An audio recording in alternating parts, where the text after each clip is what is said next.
kapabel dan berkinerja tinggi. Dan ini tujuan ini hanya dapat dicapai dengan beberapa sasaran strategis. Pertama, kelembagaan yang efektif, kemudian juga terwujudnya ASN yang profesional, terwujudnya instansi pemerintah yang efektif dan efisien, sampai kepada terwujudnya pelayanan publik yang berkualitas dan inklusif. Untuk itu Bapak dan Ibu sekalian, kita perlu memastikan bahwa target tersebut diwujudkan secara lebih efektif dalam beberapa program, dan Kemenpan RB tentunya menetapkan beberapa strategi prioritas melalui penerapan share outcome untuk meningkatkan efektivitas rekonstruksi dan sinergi di dalam program. Ada 2 share outcome yang menjadi fokus. Yang pertama adalah Sistem Akuntabilitas Kinerja Pemerintah atau SAKP, yang merupakan mekanisme untuk memastikan bahwa kinerja antar instansi selaras dengan target pembangunan nasional. Seperti yang dilihat oleh Bapak dan Ibu, di dalamnya termasuk di dalamnya adalah bagaimana kita membahas mengenai manajemen kinerja nasional melalui SAKP. Yang kedua adalah transformasi digital pemerintah, yang merupakan upaya percepatan digitalisasi di pemerintahan guna meningkatkan rekonstruksi, transparansi, dan akualitas layanan publik. Dengan pendekatan share outcome ini, kami mengharapkan program kerja di setiap kedeputian itu tidak berjalan sendiri-sendiri namun harus selaras untuk mendukung pencapaian 2 share outcome tersebut. Dalam SAKP ada beberapa intervensi yang harus dilakukan secara kolaboratif di lingkungan PAN RB. Yang pertama adalah tentunya untuk memastikan implementasi selaras dengan implementasi SAKIP itu selaras dengan SAKP di seluruh instansi pemerintah. Memastikan adanya pedoman proses bisnis dan peta bisnis proses bisnis tematik. Yang ketiga adalah memastikan adanya Grand Design Manajemen ASN. Yang keempat adalah mendorong dan memastikan adanya inovasi pelayanan publik tematik yang berfokus pada pencapaian prioritas nasional dan pengukuran kinerja pelayanan publik dan kepuasan masyarakat. Yang terakhir adalah mendampingi penerapan arsitektur pemerintahan di bidang digital tematik dan mengkoordinasikan layanan administrasi pemerintahan yang terintegrasi di dalam portal layanan administrasi pemerintahan. Selanjutnya untuk share outcome yang kedua, yaitu penerapan transformasi digital, di mana intervensi yang dilakukan secara kolaboratif di antara di lingkungan Kementerian PAN RB tentunya merupakan hampir sama dengan substansi dari SAKP, namun setiap aspek akan lebih mengarah pada penguatan manajemen transformasi digital. Bapak dan Ibu sekalian, kami sampaikan bahwa pagu awal untuk Kementerian PAN RB yaitu sebesar 392 miliar 980.127.000 rupiah setelah direkonstruksi menjadi 184 miliar direkonstruksi sebesar 184 miliar 902 juta rupiah menjadi sekarang 208 miliar 80.127.000 rupiah.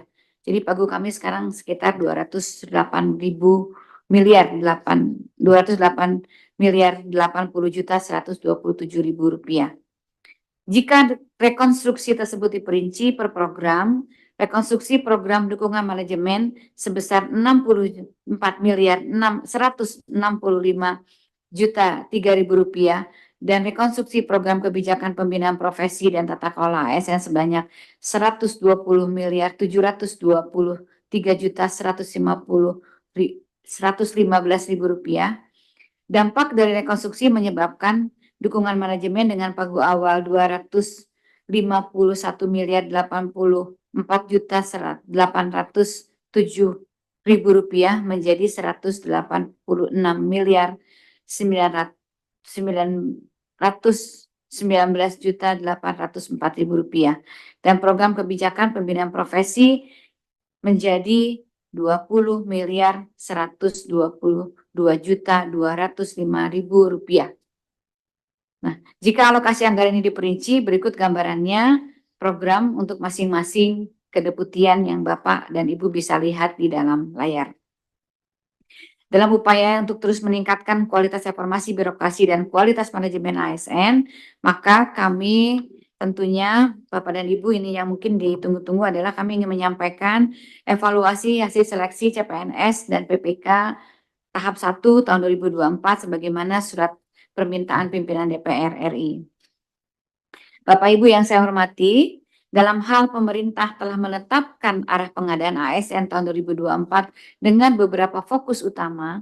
Pengadaan CASN fokus pada pemenuhan tenaga guru, tenaga kesehatan, penyelesaian pegawai non-ASN, dan rekrutmen fresh graduate untuk membawa inovasi baru. Selain itu, rekrutmen untuk jabatan yang terdampak digitalisasi dikurangi, sehingga talenta digital diutamakan guna mendukung transformasi digital. Wah, bentar, terusin sebentar. Sambil presentasi, sambil Bu, memperkenalkan para deputi, Bu. Ya, deputi itu yang bekerja untuk Kementerian Ibu itu yang biar dikenalkan karena ada MyGen juga itu kan. Ya. Baik. Karena saya ngelama aja nggak hafal, apalagi yang mohon maaf yang mungkin yang baru ini sekalian. Terima kasih gitu. Ini sudah definitif semua, Bu. Oh ya, nggak apa-apa. Nanti tinggal diperkenalkan ke teman-teman. Iya, terakhir. Jadi baik, terima kasih Pak. Mungkin saya akan perkenalkan. Mohon maaf tadi saya tidak memperkenalkan. Jadi saya memperkenalkan Pak Menpan RB, Bapak Majen Purwadi. Komjen Purwadi. Saya suka ketukar antara yang TNI sama Polri. Kemudian Sesmen Pan RB Pak. Dulu saya Sesmenpannya, sekarang Bu Reni dulu adalah Sestama dari Sestama LAN, Bu Reni Susana. Sekarang jadi Sesmenpan RB. Kemudian deputi yang menangani masalah ASN ini adalah Pak Abbas Subagja, Deputi Sumber Daya Manusia Aparatur. Kemudian deputi yang di ujung Profesor Erwan Agus, beliau adalah Deputi Bidang Reformasi Birokrasi. Dan di belakang saya ada Ibu Deputi Bidang Kelembagaan, Ibu Nani Murwati, Deputi Bidang Kelembagaan dan Tata Laksana. Di sebelahnya adalah Bapak Oto Kuswandaru, beliau adalah Deputi Bidang Pelayanan Publik. Sebelumnya beliau adalah Deputi di Pengawasan di BKN.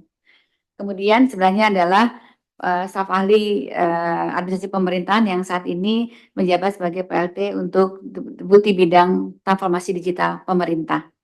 Dan di sebelah mungkin Bapak sudah kenal semua, Pak Tasdik, beliau adalah staf khusus Meditra Kasih, bidang Meditra Kasih. Kemudian Pak Brigjen Doni, dari beliau juga adalah staf khusus. Dan sebelahnya adalah Pak Hakim, beliau adalah staf ahli untuk staf ahli untuk budaya kerja. Dan yang terakhir Pak Pandu, staf ahli untuk digital transformasi. Jadi kami sudah apa lagi? Udah lengkap ya semua ya. Jadi ya.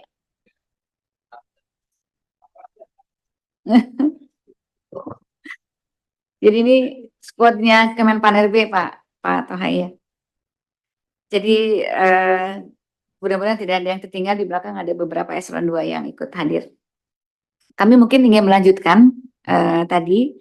Nah, Bapak dan Ibu sekalian, pengadaan CASN yang sudah kita laksanakan tentunya didasarkan pada beberapa regulasi yang menjadi pijakan hukum di dalam setiap tahapannya. Dasar hukum yang sudah kita lakukan, yang sudah disusun, ini seperti yang kita lihat di sini adalah Undang-Undang Nomor 20, kemudian Undang-Undang Nomor 11 tahun 2017 sampai Undang-Undang tahun PP 49 termasuk PP Peraturan Menpan Nomor 8 2014. Dan kami juga sudah mengeluarkan beberapa peraturan-peraturan mengenai bagaimana mekanisme seleksi CPNS dan mekanisme seleksi P3K yang akan menjadi pedoman bagi BKN dan instansi pemerintah yang melaksanakan seleksi CPNS maupun P3K.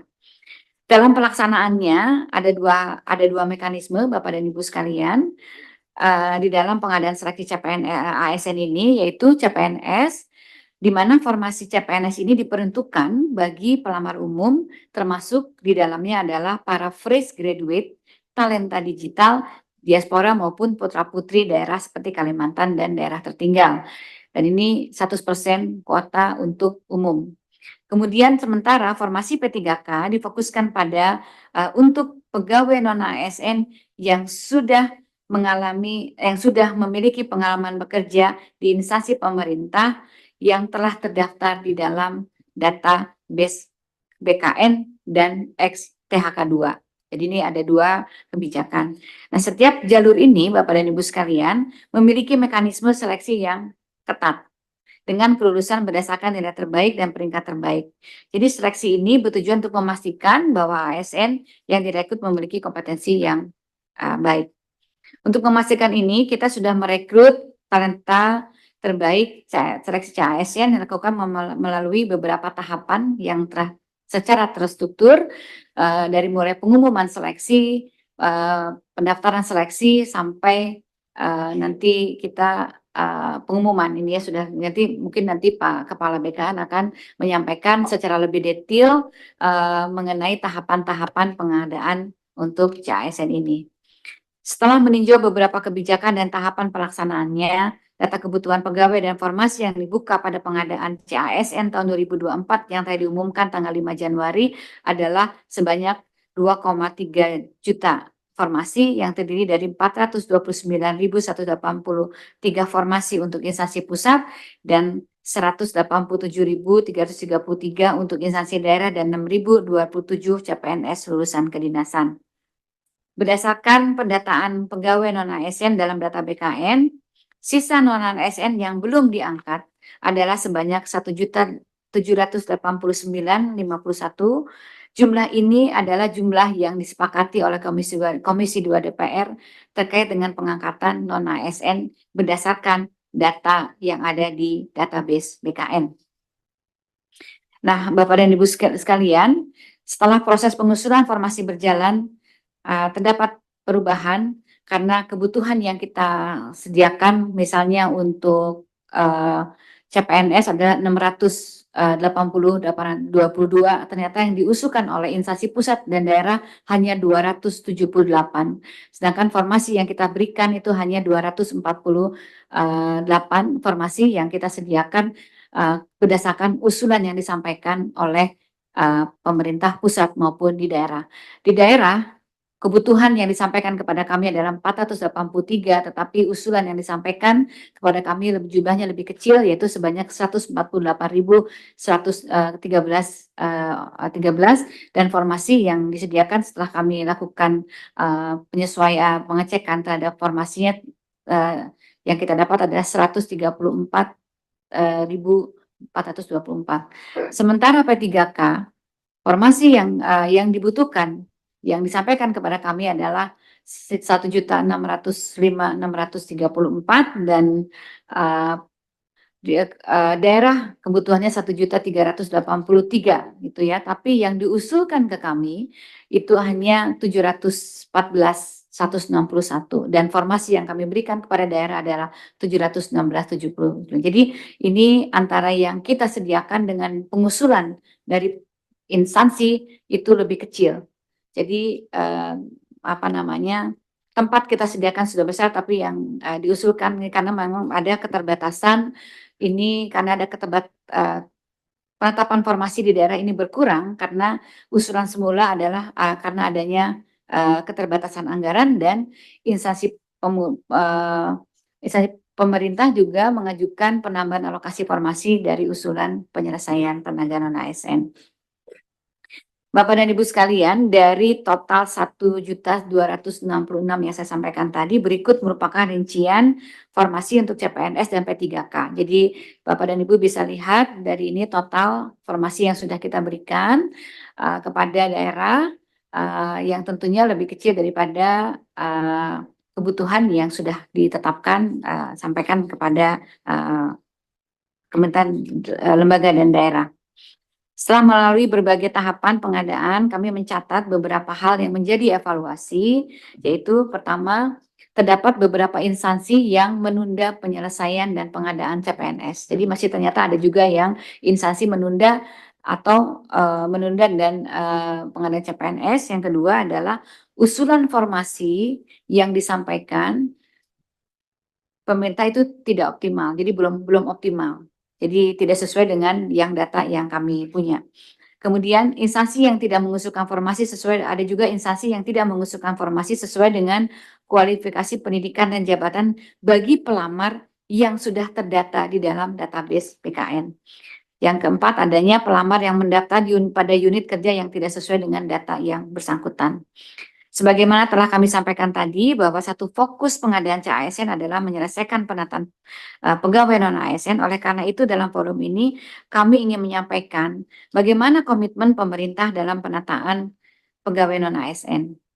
Jika dirunut dari hulu, Bapak dan Ibu sekalian, pegawai non-ASN muncul salah satunya akibat ketidakdisiplinan instansi di dalam rekrutmen, terutama karena pilkada. Kepala daerah cenderung untuk melakukan perekrutan tenaga honorer sebagai imbas dari proses pemenangan pilkada. Hal ini juga berlaku kepada KL mungkin dalam skala yang lebih kecil. Namun demikian, meskipun rekrutmen pegawai non-ASN dilaksanakan oleh P3K atau PPK instansi masing-masing, pada sisi hilir penataan tenaga non-ASN menuntut keterlibatan berbagai pihak. Jadi ada Kementerian PAN-RB berperan untuk menetapkan kebijakan rekrutmen pengadaan non-ASN, penetapan kebijakan, BKN berperan untuk melakukan penetapan kebijakan teknis pelaksanaan seleksi, Kementerian Keuangan mendukung dari sisi alokasi anggaran, Kementerian, lembaga, dan pemerintah daerah bertanggung jawab atas pengusulan dan pengelolaan pegawai ASN. Sementara DPR terlibat dalam pengawasan regulasi dan Kemendagri sebagai pejabat pembina pemerintah daerah juga melakukan pengendalian. Berdasarkan pendataan tahun 2022, berdasarkan database ASN, Bapak dan Ibu sekalian, dari sini kita bisa melihat bahwa data yang 2,3 juta ini ternyata banyak di tenaga administrasi. Jadi Bapak Ibu bisa melihat data profil tenaga non-ASN yang kami lakukan pendataan di tahun 2022. Profil ini menunjukkan betapa beragamnya latar belakang pegawai non-ASN yang tersebar di seluruh instansi pemerintah yang menghadirkan tantangan tersendiri tentunya di dalam upaya penataan. Nah, Bapak Ibu pimpinan dan Komisi 2 yang kami hormati, sejak tahun 2005 pemerintah itu sudah menerbitkan berbagai macam regulasi untuk melaksanakan berbagai langkah menata pegawai non-ASN. Jadi penataan tenaga non-ASN ini sudah kami lakukan sejak tahun 2005. Afirmasi sudah kami lakukan sejak tahun 2005. Jadi sampai hari ini yang kita lakukan adalah kebijakan-kebijakan yang bersifat afirmasi. Jadi langkah diawali dengan PP 48 tahun 2005 yang menghasilkan pengangkatan 860.220 pegawai non-ASN yang menyisakan pegawai yang tidak memenuhi kriteria sebanyak 60.482 THK 1. Kemudian dengan PP nomor 56, di dalam PP 48 Bapak dan Ibu sekalian juga kami sudah disebutkan tidak diperbolehkan lagi mengangkat tenaga non-ASN. Jadi pelarangan sudah disampaikan sejak tahun 2005. Kemudian dengan PP nomor 56 tahun 2012, pendataan kemudian menjadi membengkak dari semula 60.482 menjadi 642.462. Dan kami juga sudah melakukan penyesuaian passing grade juga kita sesuaikan dan sudah diangkat, kita sudah dilakukan tes yang lulus hanya 209.872, yang tidak lulus 438.590. Ini pun dengan tes yang kami passing grade untuk tes pun sudah kami rendahkan, tapi juga masih banyak yang tidak memenuhi syarat, begitu masih banyak yang tidak lulus sekitar 438. Kemudian juga berlanjut 2017 Bapak dan Ibu sekalian, terus sampai juga akhirnya dengan Undang-Undang Nomor 20 tahun 2023 sekaligus juga mengamanatkan untuk kita diselesaikan Desember 2024, termasuk ada pelarangan untuk pengangkatan tenaga non-ASN. Amanat tersebut tentunya sudah ditindaklanjuti oleh DPR RI dan pemerintah melalui Kementerian PAN-RB dan BKN.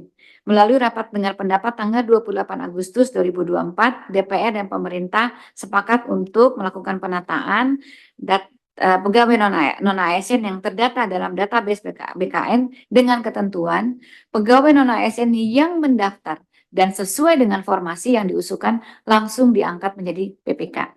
Kemudian yang kedua, pegawai non-ASN yang mendaftar dan tidak terdapat dalam usulan formasi maka diangkat menjadi PPK paruh waktu.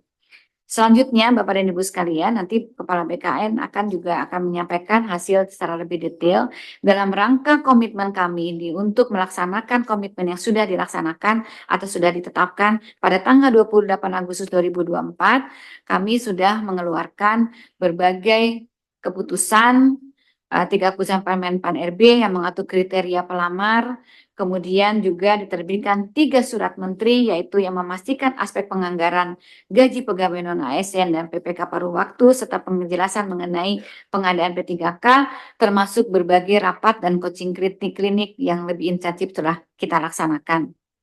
Bapak dan Ibu sekalian, hal yang penting yang perlu kita sampaikan adalah kita dalam penataan undang-undang ini adalah ada undang-undang mengenai undang-undang HKPD, yaitu proporsi belanja pegawai tidak boleh lebih dari 30% dari total APBD. Beberapa daerah bahkan sudah memiliki rasio belanja pegawai tertinggi sebanyak 57,30%. Ini tidak termasuk belanja pegawai yang ada di program-program maupun proyek-proyek yang ada di masing-masing kementerian. Jadi rata-rata nasional rasio belanja pegawai pada APBD itu adalah 37,18%.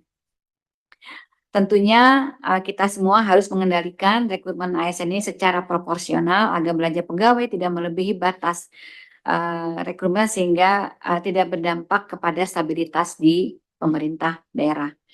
Bapak dan Ibu sekalian, Bapak yang kami hormati, kami kembali menyampaikan bahwa penyelesaian tenaga penataan pegawai non-ASN ini tentunya membutuhkan sinergi yang banyak pihak, bukan hanya menjadi tanggung jawab pemerintah semata.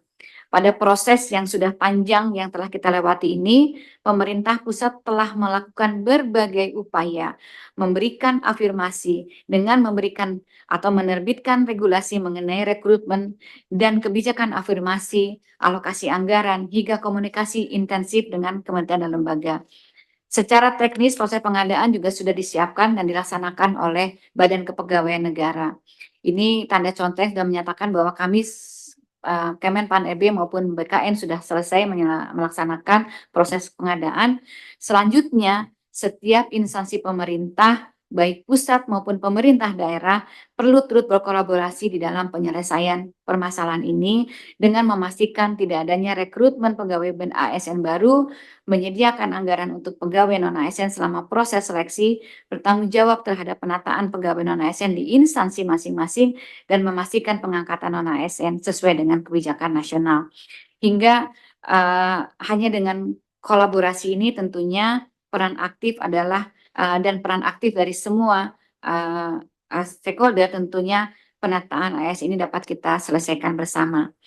Bapak dan Ibu sekalian, setelah mencermati hasil pengadaan CASN komitmen yang kita laksanakan, kami laporkan rencana tindak lanjut bahwa dengan mempertimbangkan kebutuhan penataan dan penempatan ASN untuk mendukung berbagai program prioritas pembangunan dan menjawab secara tuntas berbagai tantangan yang muncul dalam proses pengadaan CASN, penataan ASN nasional secara menyeluruh, dan adanya usulan penundaan seleksi dari beberapa daerah, pemerintah mengusulkan untuk dilakukan penyesuaian jadwal pengangkatan CASN sebagai pegawai ASN dengan perkiraan pengangkatan pada akhir 2025 atau di awal 2026. Memastikan bagi pelamar yang telah mengikuti dan dinyatakan lulus selesai CASN tetap diangkat sebagai pegawai ASN. Pimpinan dan anggota Komisi 2 DPR yang saya hormati, demikian yang ingin kami sampaikan. Kami berharap dukungan dari segenap pimpinan dan anggota Komisi 2 DPR RI untuk keberhasilan pencapaian program kinerja Kemenpan RB guna mendukung agenda pembangunan nasional 2025-2029, termasuk dukungan untuk penyelesaian penataan pegawai non-ASN serta target-target dapat tercapai. Dengan semangat kolaborasi, komitmen yang kuat, Mari kita wujudkan SDM aparatur yang lebih baik demi terwujudnya tata kelola pemerintahan yang lebih efektif, efisien, pelayanan publik yang berkualitas, serta pembangunan yang berkelanjutan demi Indonesia yang lebih maju. Terima kasih Bapak dan Ibu sekalian. Wassalamualaikum warahmatullahi wabarakatuh.